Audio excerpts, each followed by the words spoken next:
Salam sejahtera, nama saya ialah Naomi Jamie alias Edward, dan hari ini saya akan membentangkan tentang teori perkembangan Arnold Gesell yang merupakan salah satu teori penting dalam bidang psikologi pendidikan.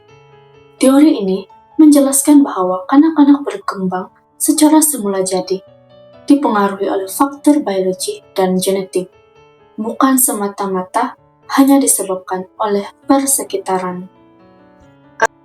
Arnold Lucius Gesell dilahirkan pada tahun 1880 dan meninggal dunia pada tahun 1961.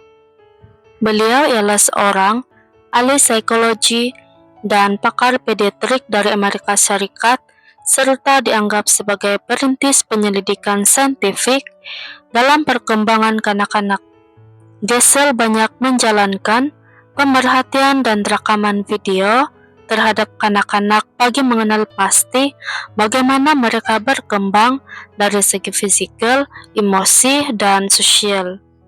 Konsep utama teori ini dikenali sebagai maturation theory, yaitu Gesell menekankan bahwa perkembangan kanak-kanak dikawal oleh proses biologi dan genetik. Ini bermaksud setiap anak-anak mempunyai jadwal perkembangan tersendiri yang telah ditentukan oleh bakat mereka. Persekitaran hanya membantu sebagai faktor sokongan, tetapi bukan penentu utama. Yang pertama ialah perkembangan kanak-kanak dipengaruhi oleh faktor bakat. Gesell menjelaskan bahwa perbedaan dari segi kecerdasan, kebolehan, dan emosi seseorang itu banyak dipengaruhi oleh keturunan ibu bapa. Sebagai contoh, ibu bapa yang bijak atau kreatif berkemungkinan besar akan melahirkan anak-anak yang juga bijak dan berbakat. Ini menunjukkan bahwa faktor genetik memainkan peranan penting dalam menentukan perkembangan seseorang individu. Seterusnya, Gesell menegaskan bahwa perkembangan seseorang individu itu berlaku dalam urutan secara semula jadi. Sebagai contoh, seorang bayi akan belajar menyerap dahulu, kemudian duduk, berdiri, dan berjalan.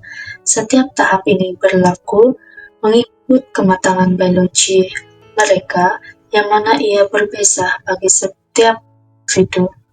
Yang bermakna, perkembangan itu tidak boleh dilangkaui ataupun dipercepatkan sebelum tiba waktunya.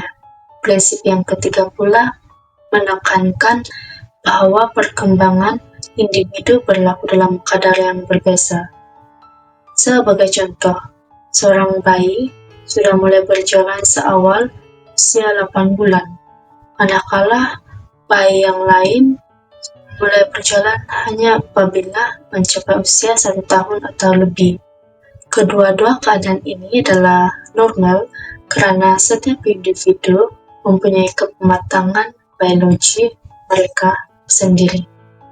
Prinsip terakhir ialah perkembangan tanpa paksaan. Gesell percaya bahwa setiap anak-anak perlu diberi peluang untuk berkembang secara semula jadi tanpa tekanan. Apabila mereka sudah cukup matang, mereka akan mempelajari sesuatu kemahiran secara spontan. Sebagai contoh, anak-anak akan mulai bercakap apabila otot mulut dan sistem saraf mereka sudah cukup matang, bukan karena dipaksa. Kesimpulannya, teori perkembangan Arnold Gesell menekankan bahwa proses biologi dan genetik mengawal perkembangan manusia, manakala persekitaran hanya membantu. Setiap anak berkembang dengan benar tersendiri, dan tugas kita sebagai pendidik ialah memahami, membimbing, dan menyokong perkembangan mereka dengan sabar.